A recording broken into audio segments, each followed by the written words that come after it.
Hi, I'm Sue, and I'm going to take you through a journey in Huntington's disease and the life of Huntington's disease. And there is so much that goes into um, this stuff, like vlogging what goes on in this life, because I am now mopping up my dog who did not make it to the door. He'd make it outside. That's him. Yeah, he's something else. I don't know if you got a good view of him, but he's something else. His name is Bosco, and I look terrible. This is me in the morning, but I want to bring you a vlog that is 100% real. So I'm gonna clean my house, and before I do, I just want to sit down and talk with you guys a little bit to help you understand the journey of being a mom with someone with Huntington's disease and bring a little bit of reality of a single mom of four. So I know I see you. Um, so life started out really, kind of chill and normal. Um, had my first daughter at 23, and she is just an amazing, she was a normal young girl who just loved life. She was silly, she was crazy, she was Lindsey. And 17 months later, I had her sister Ashley, and everything was good. Like I said, typical, normal, average, everyday kids. And um, their dad just didn't want kids and had three other kids by three other women, never bothered with them, and just kind of spiraled. So I raised them by myself, met a man some years later, and had my third child, Lily, at 6 years later, and then had my last daughter, Molly, who's 17 now, had her 6 years later. So here I sit, a single mother of four. Been single for 10 years, give or take a 3-month relationship that just didn't work out. But so for Lindsey, my oldest, my hair is crazy today, but you'll see it get better later. Like I said, reality is reality, and I'm not going to bring you anything other than real. So my daughter, Lindsey, my oldest, I, right around the age of 19 or so, started seeing little, I don't know, little bits and pieces of things that could possibly be maybe Huntington's, like the little, they do like hand fidgets. I can't explain them. It's called chorea, and they're little uncontrolled spasms. Like her body will just twitch, or her hands. And I noticed that when she tried to pick things up, she would have to think about picking them up. Like she would stop and look at them, and her hand would just kind of go like this. And then she would reach out and pick it up. And it just really started to show. Lay down, pup dog. It started to show like little signs like that. And I didn't think a lot of it because she was young, but she was still active. I mean, they would play tag in the backyard. They went outside and they played hey, crazy dog, get up there. Come on, Milo. Come on, buddy. That's the little dog. He's little tiny. Come on, Mikey. Sorry. And did you just come out the other side of the couch? Come on, Sally. Come on, Milo. Come on. Come on, Biggie. Stop. You need to stop picking on him. Stop. Stop. Come here, Milo. Sorry. Reality is reality, isn't it? So, stop.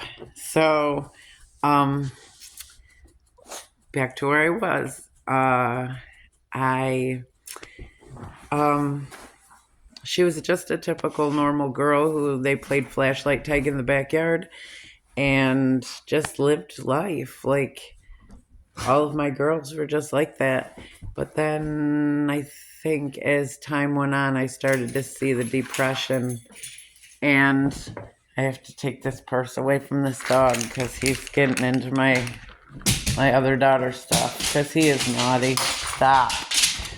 Bosco. Stop. Lay down. Lay down now. Nope, we're laying down. Hey, lay down. Sorry. Reality. I'm telling you, you don't cut things out because this is stuff that happens in real life, and I know that you all know what I'm talking about. So, okay, probably started seeing like the depression and the anger.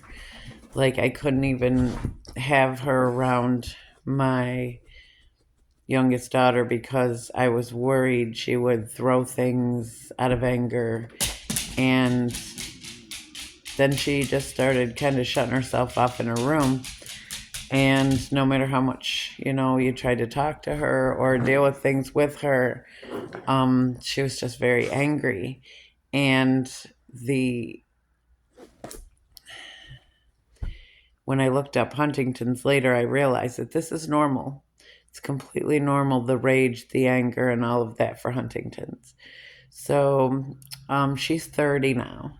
And probably about, I don't know, I'd have to say about 25, it started getting to where she wasn't walking very well. And it's just the little things like she was taking more time to pick things up and things to register. So I was like, So, and she has a sister who has it as well, by another mom. And we all met together, and I started to see the little things in her as well. And there's 5 daughters, and out of 5 of them so far, 2 of them do have it. And so I have to say things kind of progressed. She came out of her room. She just, we talked about things, and she was less angry and able to cope with things. She put it all in God's hands. She asked God for help, and God led her through it.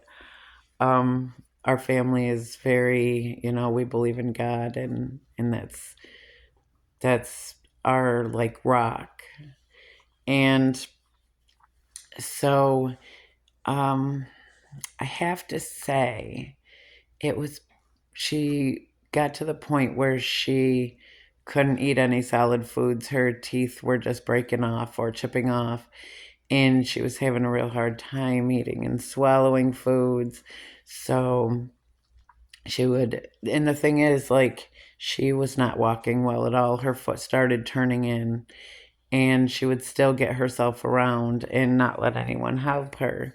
And she slept upstairs. We moved into my parents' house because my dad got cancer, and we helped my dad through cancer. Lindsey and her sister Ashley, who's 17 months apart, they walked my dad through cancer. One would stay up all night and take care of him. The other one would stay up or be out there during the day. And they really took turns. Lindsey was the night owl, so they walked with my dad through cancer for a while, and then he finally passed in 2014 of pancreatic cancer, and that took the biggest hit probably on the 2 older girls because they were his nurses per se. And so the disease started a little bit progressing with Lindsey a little bit more. And I'd have to say probably about 5 years ago, at 25, I started to see the progression, and she wasn't walking well. That's when she started eating more, soft foods and stuff that she wasn't choking on and that she could chew. Um, we were still getting out. She went to the races. We go to the stock car races, and she would still be able to go. Excuse me. But I would have to, hold on to her arm and we would walk together, which, you know what? That's fine. Well, um, 2 years ago, was 2 Halloweens ago, things got real bad. And it was Halloween, and I was in my room, and my mom was sleeping, and my other girls were doing their own thing. And I heard a big bang, and I opened up my bedroom door, and she had fell.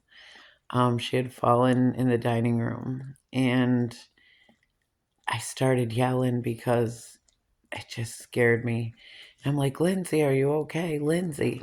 And I yelled for my daughter, Lily, and she ran right out there.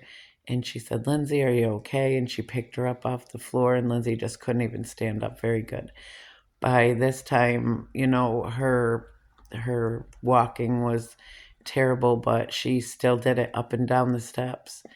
And there was a few falls on the steps, and Lily would run in and help her up and down the steps. And it just got to the point where um, it was scary because one of us always had to be home to make sure that she didn't fall and to help her. And that's when things started going downhill. I believe that she had COVID when she fell. She said, I'm just so weak. And she always came down the steps, got herself some food. It was Salisbury steak and mac and cheese. And then she would sit out at her computer in the dining room all day and most of the night. And then after she was up for 14 hours or so, she'd go in and go to bed. And then she would, sleep all day and get back up and do the same things. But we were to the point where her bedroom was upstairs. She wouldn't sleep downstairs, and she wasn't getting around well. So against her better judgment, her sister, who's 17 months younger, is a nurse, and we kind of coerced her. We just basically said, you're going into the ER. We need a wellness check. So we took her in, and I kind of knew where it was going to go. She weighed 87 pounds, and she needed help that I couldn't give her. So we ended up admitting her to the hospital, and she was on 3 West in Thompson here where we live. And they took such good care of her. They loved her. She was like the princess that they got to spoil. And she was there for a while. I think we took her in January, and she was there until April. Maybe it was March. I don't know. March or April, we moved her. She needed continuing care that I just couldn't give her at home. She had gotten her weight up there, and I think she was at like 110 pounds. Things were great. So this lady had reached out to me from Penn in this nursing home there that specializes in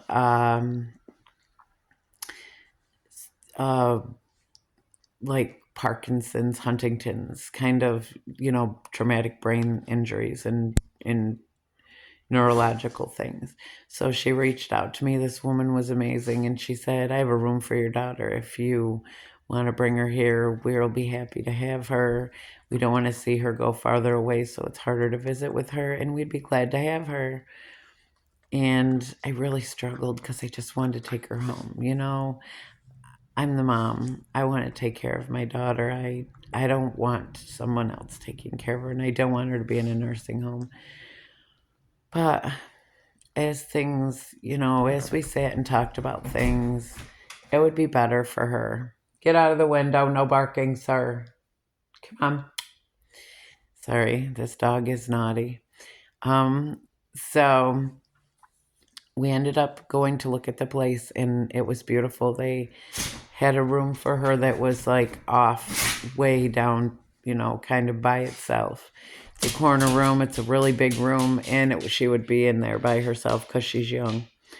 So we went and looked at it, and everything was good, and I talked to her about it, and we ended up moving her there, and that's where she is now. She's been there for a year, and she weighs 130 pounds, and she's walking great with a walker. She has a wheelchair.